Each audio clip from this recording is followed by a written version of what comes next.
Hi guys, welcome to this new tutorial. Today we will talk about this effect and how to create it in Blender quickly using dynamic paint and hair instances. So first, you can import any vegetation model. I have three different types of plants that I will use as a group to populate them over my mesh. I am making sure that their origin points are correctly set.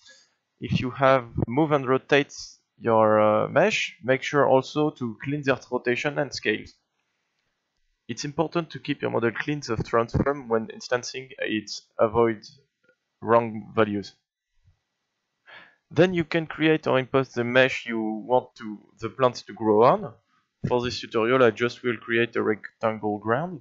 I'm using Shift A, select mesh and plane, then edit the plane with the key Tab and press S to scale over the X or Y axis to scale along this specific axis. I press Ctrl R to cut a face and scroll the wheel to cut your rectangle into almost a squared grid. Press W and select Subdivide to increase the amount of polygon. Dynamic Paint uses the vertex to store attributes, so we need a good amount of them. Like the resolution of an image in pixel if you want. Add the geometry that will create the growing effect on its contact or proximity on the plane. Shift A, add an icosphere and move.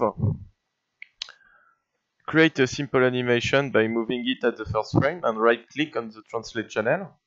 Add a single keyframe. Then go a bit further in time, move the sphere and add another key. In the curve editor, I choose to go with linear interpolation. To change the curve mode, press T and choose linear. Quickly add a displacement to randomize the collisions between both objects.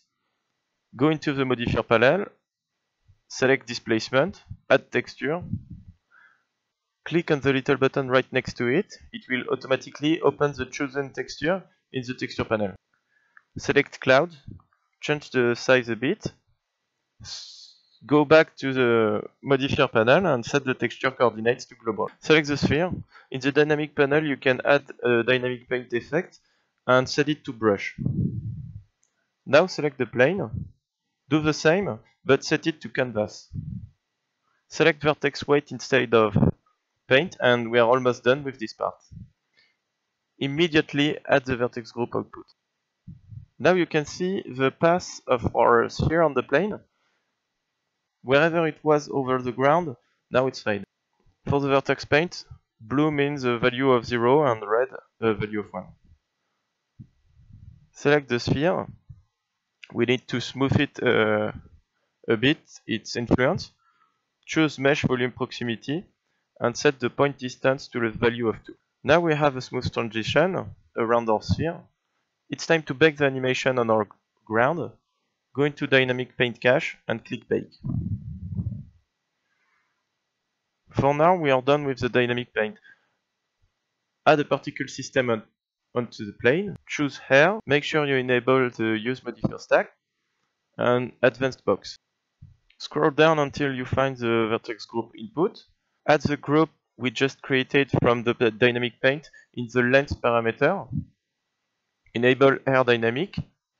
Play a bit with the random and hair length values to match the scale of your scene. Increase the stiffness value. Now we want to create an effect of birth animation when the plants are growing. Add a force field to the sphere and set the maximum radius value to a distance that matches your scene. We want to affect only the closest hairs around the sphere. Not everything, just the ones that are growing.